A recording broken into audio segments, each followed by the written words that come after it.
Nga viti 2008 deri në 2024, rreth 1 milion shqiptar kanë marrë leje qëndrimi për herë të parë në një nga vendet e Bashkimit Evropian. Sipas të dhënave të Eurostat, shqiptarët me leje qëndrimi të rregullt përbëjnë rreth 41% të popullsisë që jeton ende këtu, por totali i shqiptarëve jashtë vendit është më i lartë, po të përfshihen emigrantët që jetojnë në Britani, SBA, Kanada dhe në vende të tjera jashtë BE-s. Duke analizuar të dhënat e Eurostat, mbi lejet e qëndrimit për herë të parë dhënë shtetasve shqiptar nga vendet e Bashkimit Evropian, shihet një rritje vazhdueshme e emigracionit që ka ardhur duke u përshpejtuar vitet e fundit.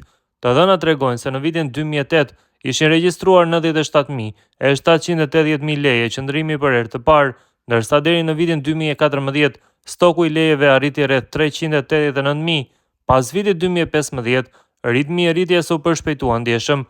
Në vitin 2018 totali kaloi mbi 600.000, ndërsa në vitin 2021 shkoi në mbi 765.000 leje. Trendi vijoi edhe më fuqishëm në 3 vitet e fundit pas pandemisë. Vetëm nga 2021 deri në 2024, numri i lejeve të qëndrimit të dhëna për shqiptarët në Bashkimin Evropian u shtua me mbi 230.000, duke e çuar totalin kumulativ në pothuajse 1 milion në fund të vitit 2024.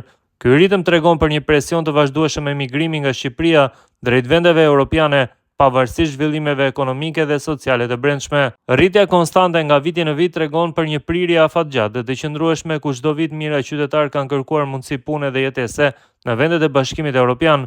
Punësimi dhe përmirësimi i gjendjes ekonomike është arsyeja kryesore që i shtyn shqiptarët të emigrojnë. Rritja ekonomike e vendit nuk është shpërndar në mënyrë të barabartë gjatë tranzicionit.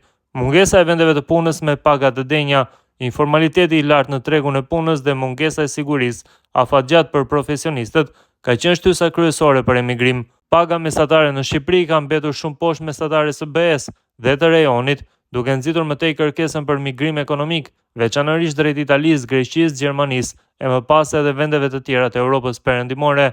Një numër i madh të rinj kanë zgjedhur të studiojnë në vendet e BE-s, duke përfituar nga bursat dhe programet europiane. Pjesa më e madhe e tyre më pas kanë aplikuar për leje qëndrimi dhe punësimi.